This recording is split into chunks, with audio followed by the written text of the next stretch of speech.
నమస్తే welcome to assembly రాజకీయం కోవూరు నియోజకవర్గంలో ఈ 4.5 సంవత్సర కాలంలో ఏం జరిగింది ఇంకా ఏం జరగాల్సి ఉంది ప్రజల ఆశయాలను పోలంరెడ్డి శ్రీనివాసులు రెడ్డి నెరవేర్చారా వర్గ పోరుతో సతమతమవుతున్న టీడీపీ పరిస్థితి ఏంటి జిల్లాలో వైసీపీ బలంగా ఉన్న ఈ నియోజకవర్గంలో ఎందుకు పాగా వేయలేకపోతోంది కోవూరులో తాజా రాజకీయాలేమిటి ఈ దఫా ఎన్నికల బరిలో ఎవరు ఉండబోతున్నారు ఎలాంటి ఫలితాలు రాబోతున్నాయో ఇవాల్టి అసెంబ్లీ రాజకీయంలో చూద్దాం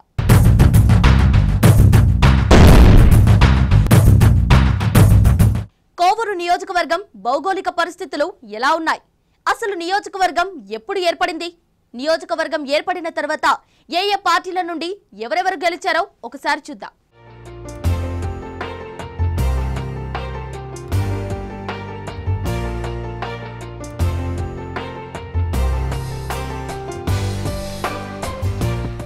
పచ్చటి పొలాలు సాగునీటి కాలువలు కోనసీమను తలపించే కొబ్బరి చెట్లు సముద్ర తీర ప్రాంతాల్లో ఆక్వా సాగు నెల్లూరు జిల్లా కోవూరు నియోజకవర్గంలో కనిపించే దృశ్యాలివి పెన్నా నది ఈ నియోజకవర్గానికి జీవనాడి సముద్రంలో కలిసేది కూడా ఇక్కడే అందుకే ఈ నియోజకవర్గాన్ని డెల్టా నియోజకవర్గంగా పేర్కొంటారు రాజకీయ చైతన్యం కూడా ఈ నియోజకవర్గంలో ఎక్కువే కమ్యూనిస్టు యోధుడు పుచ్చలపల్లి సుందరయ్య కూడా ఇక్కడే పుట్టారు నియోజకవర్గంలో కొడవలూరు మండల పరిధిలోని రాచర్లపాడు గ్రామంలో కిసాన్ సెజ్ గమేష ఫ్యాక్టరీలు ఉన్నాయి కిసాన్ సెజ్ లో స్థానికులకు ఉద్యోగాలు కేటాయించాల్సిందిగా కోరుతూ పలువురు నాయకులు వాగ్దానం చేశారు గాంధీజీ స్వయంగా దేశంలోనే రెండోదిగా సత్యాగ్రహ ఆశ్రమాన్ని పల్లిపాడులో స్థాపించారు దీన్ని కేంద్రంగా చేసుకుని ఎంతో మంది దేశభక్తులు స్వాతంత్ర పోరాటాన్ని నడిపారు ఇందుకూరుపేట మండలంలో పెన్నా నది తీరాన ఉన్న ఈ పినాకిని గాంధీ ఆశ్రమం చరిత్రకు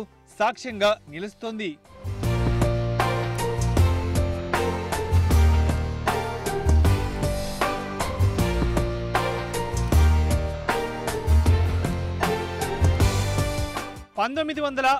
లో ఏర్పడిన ఈ నియోజకవర్గంలో 2,42,000 ఓటర్లు ఉన్నారు వీరిలో అత్యధికంగా బీసీలు 70,000 ఎస్సీలు 66,000 ఎస్టీలు 44,000 ముస్లింలు 30,000 ఉన్నారు తక్కువ సంఖ్యలో ఉన్న నియోజకవర్గాల్లో మొదటి నుంచి రెడ్డి సామాజిక వర్గానిదే ఇక్కడ డామినేషన్ తొలి నుంచి కాంగ్రెస్ హవా నడిచిన తెలుగుదేశం పార్టీ ఆవిర్భావం నుంచి ఇక్కడ సీన్ మారింది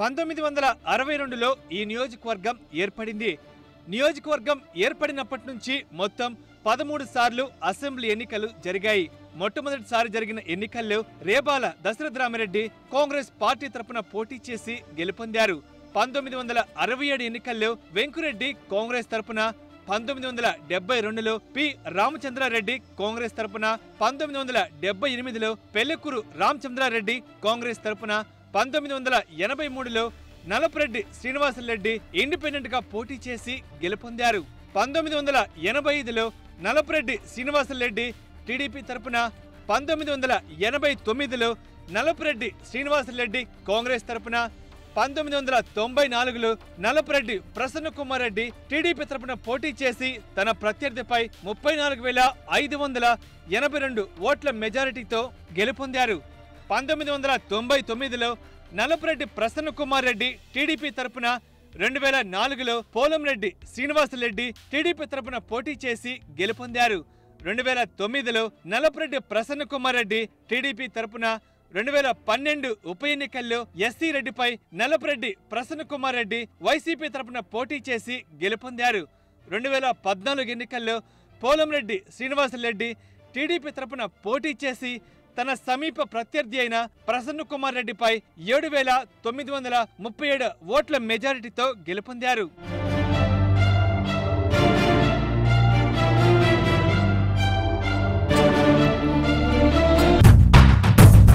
కోవూరు నియోజకవర్గంలో ప్రధానంగా ఉన్నటువంటి సమస్యలేంటి గత ఎన్నికల్లో అధికారంలోకి వచ్చిన ఎమ్మెల్యే ఎలాంటి హామీలు ఇచ్చారు హామీల విషయంలో ప్రస్తుతం ఎమ్మెల్యే పోలంరెడ్డి శ్రీనివాసులు రెడ్డి ఎంతవరకు నెరవేర్చారు ఎమ్మెల్యే పనితీరుపై ప్రజలలో ఎలాంటి స్పందన ఉందో చూద్దాం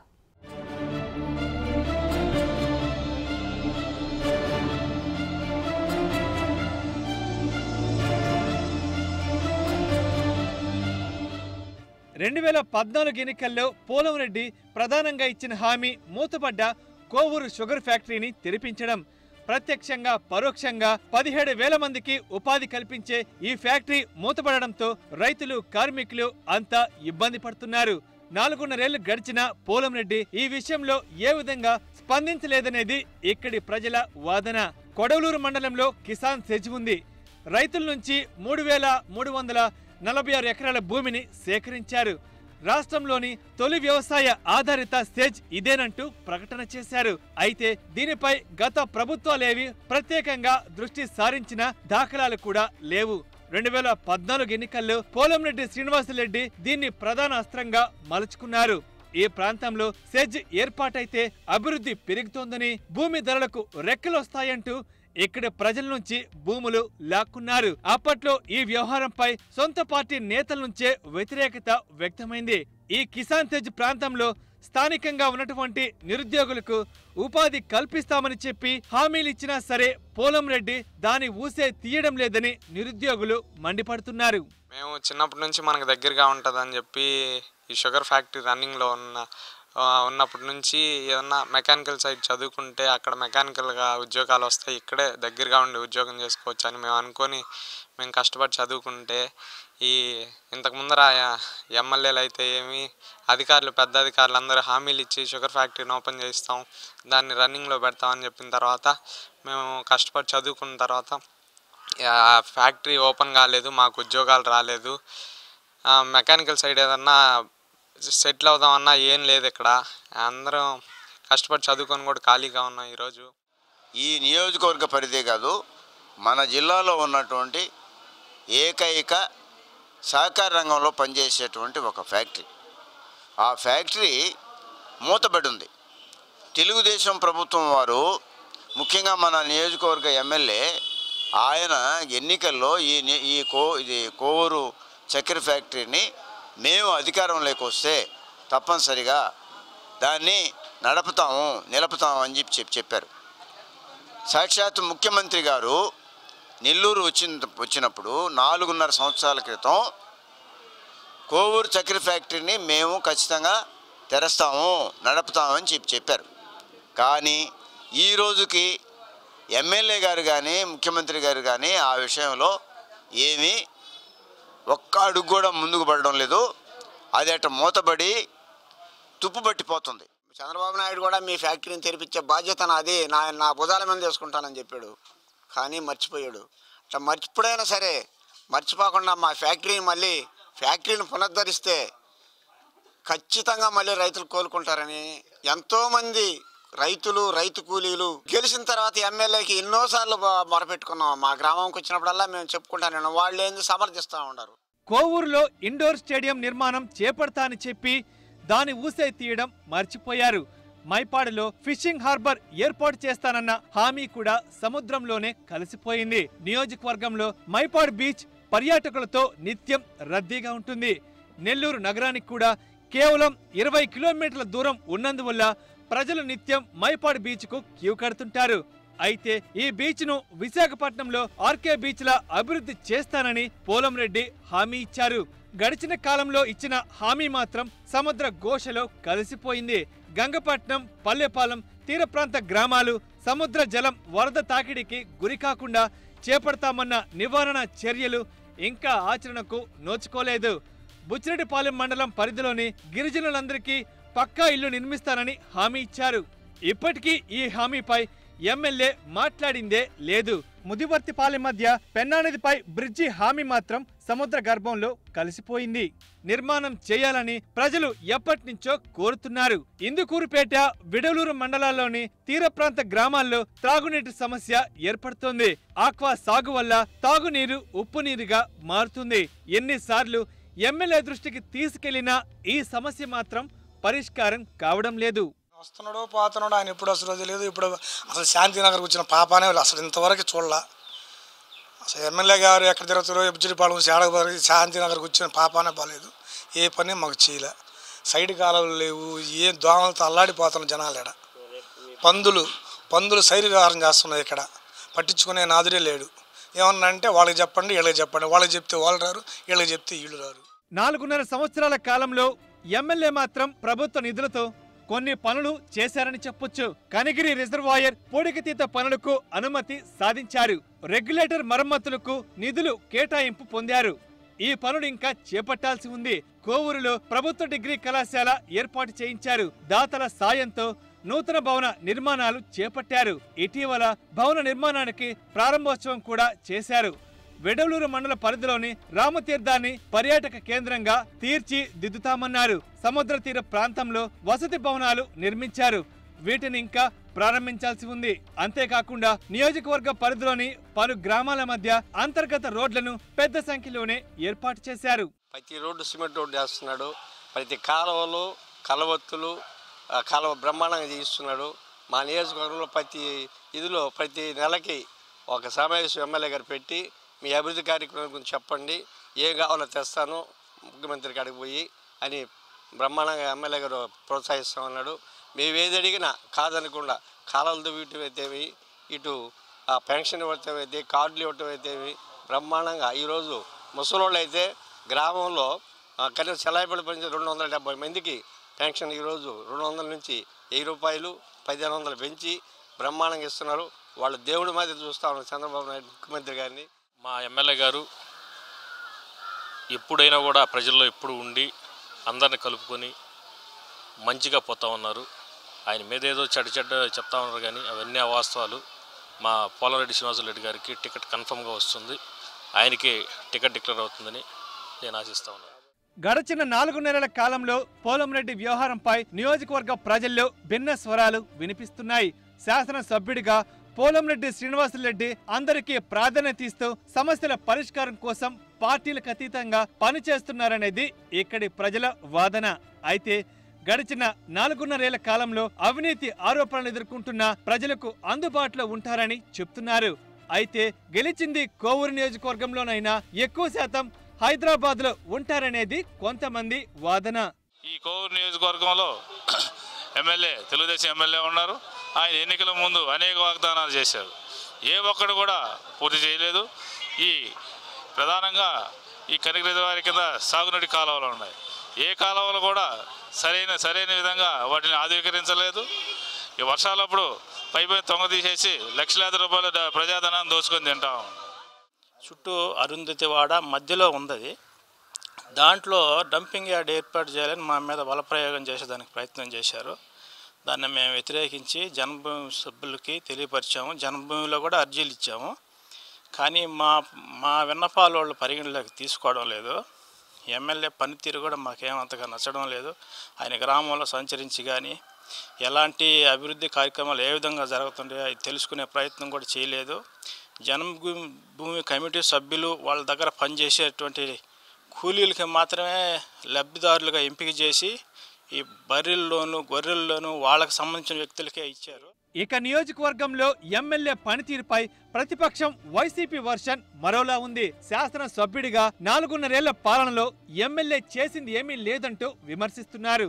నిత్యం అవినీతి ఆరోపణలతో పబ్బం గడుపుతున్నారని, నియోజకవర్గంలో ప్రతి పనికి లంచాలు ఇవ్వాల్సిందేనంటూ విమర్శిస్తున్నారు. ప్రజల కోసం ప్రత్యేకంగా చేసిందేమీ కనబడడం లేదంటున్నారు. సాధారణ గ్రాంట్ల కింద విడుదలయ్యే నిధులతో రోడ్లు, వసతులు వంటివి ఈ నియోజకవర్గంలోనూ కల్పించారే తప్ప తన కృషితో సాధించిన ప్రత్యేక అభివృద్ధిగా చెప్పుకుని ఒక్క పని కూడా చేయలేకపోయారనేది వీరి వాదన.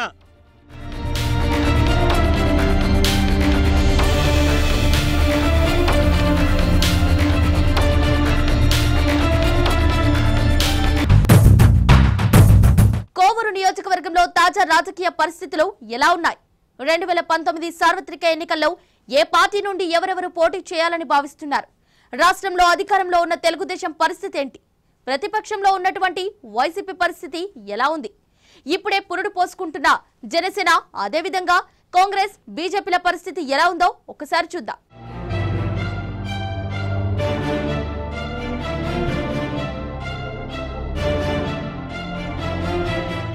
2019 సార్వత్రిక ఎన్నికల్లో తెలుగుదేశం విషయానికొస్తే రాష్ట్రంలో పట్టున్న కొన్ని ముఖ్యమైన నమ్మకమైన నియోజకవర్గాల్లో నెల్లూరు జిల్లాలోని కోవూరు నియోజకవర్గం ఒకటి. మొదటి నుండి టీడీపీకి కోవూరు నియోజకవర్గం కంచుకోట. 1983లో టీడీపీ ఆవిర్భవించిన నాటి నుండే నేటి వరకు జరిగిన ఎన్నికల్లో అత్యధిక సార్లు టీడీపీ కోవూరు నుండి విజయం సాధిస్తూనే ఉంది. 2014 ఎన్నికల్లో తెలుగుదేశం నుండి పోలంరెడ్డి శ్రీనివాసరెడ్డి గెలుపొందారు. వచ్చే సార్వత్రిక ఎన్నికల్లో కూడా తానే పోటీ చేయాలని ఉవ్విళ్లూరుతున్నారు. అయితే గత పరిస్థితులు ఇప్పుడు లేవు.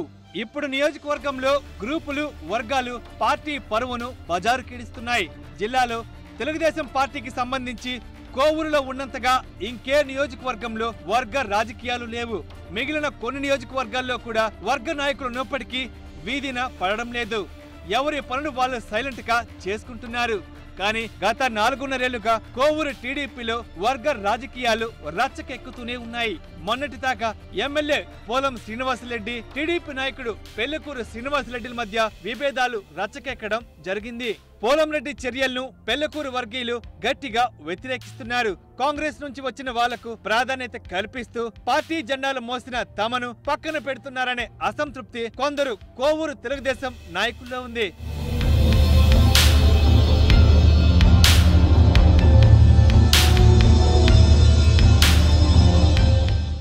ఎమ్మెల్యే పోలంరెడ్డి శ్రీనివాసరెడ్డికి ఇక్కడ క్యాడర్లో అనైతికత ప్రతికూలాంశం. ఎమ్మెల్యే కాంగ్రెస్ నుంచి టీడీపీలోకి వచ్చిన కార్యకర్తలకు ఇచ్చే విలువ పాత తెలుగుదేశం కార్యకర్తలకు ఇవ్వడం లేదనే అసంతృప్తి కొంతమందిలో వ్యక్తమవుతోంది. అంతేకాకుండా ఈ 4.5 ఏళ్లు అవినీతి ఆరోపణలు ఎదుర్కొన్నారు. నీరు చెట్టు పనుల్లో అవకతవకలకు పాల్పడ్డారని, అభివృద్ధి పనుల్లో పర్సంటేజీలు తీసుకున్నారని విమర్శలున్నాయి.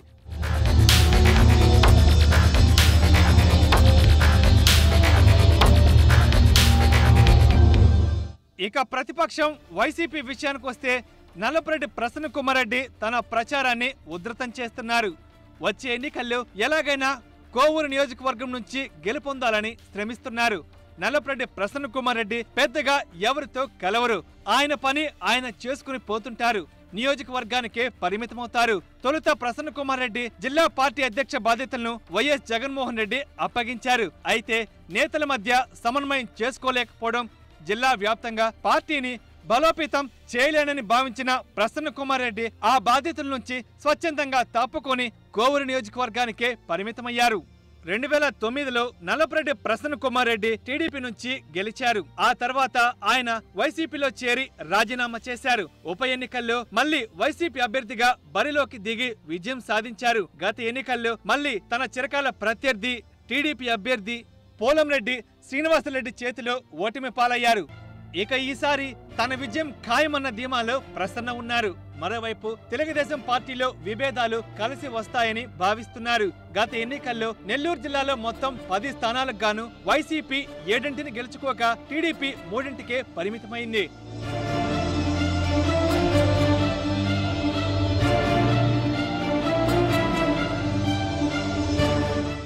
ఇక ప్రధాన పార్టీలు టీడీపీ, వైఎస్ఆర్సీపీ పార్టీ పక్కన పెడితే ఈ నియోజకవర్గం ఒకప్పుడు కాంగ్రెస్ కంచుకోటగా రాష్ట్ర విభజన నేపథ్యంలో అస్తవ్యస్తమైంది. అనంతర పరిణామాలలో కాంగ్రెస్ నుంచి వలసలు వెళ్లిన నాయకులతో చిన్నాభిన్నమైందని చెప్పాలి. ప్రస్తుతం కాంగ్రెస్ పార్టీ ఇన్ఛార్జిగా ఏడుగొండ్ల సుమంత్ రెడ్డి కొనసాగుతున్నారు. కాంగ్రెస్ పార్టీ తరపున పోటీ చేసేందుకు సిద్ధంగా ఉన్నారనే చెప్పాలి. కాంగ్రెస్ ప్రభుత్వ హయాంలో నియోజకవర్గంలో జరిగిన అభివృద్ధిని గుర్తు చేస్తూ ప్రచారం సాగిస్తున్నారు. జనసేన విషయానికొస్తే కనీసం ఇప్పటికీ ఒక్క నాయకుడు కూడా బయటకు రాలేదనే చెప్పాలి. ఎన్నికల సమయంలో అభ్యర్థులను ప్రకటించే జనసేన తరపున పోటీ చేసే అవకాశాలున్నాయని రాజకీయ విశ్లేషకులు చెప్తున్నారు. ఇక బీజేపీ, వామపక్షాలు ఉన్నా వాటి ప్రాబల్యం అంతా ఉండదనే చెప్పాలి.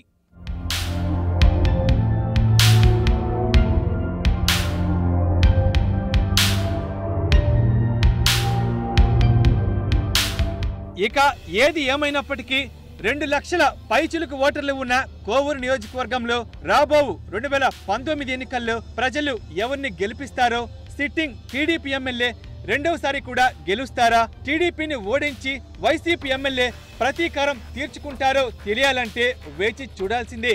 2019 ఎన్నికల బరిలో నియోజకవర్గంలో ఫ్యాన్ స్పీడ్ పెరుగుతుందో లేక సైకిల్ పుంజుకుంటుందో, ఓటర్లు పట్టం కట్టిన వీరుడిని చూడాలంటే మరికొంతకాలం వెయిట్ చేయాల్సిందే.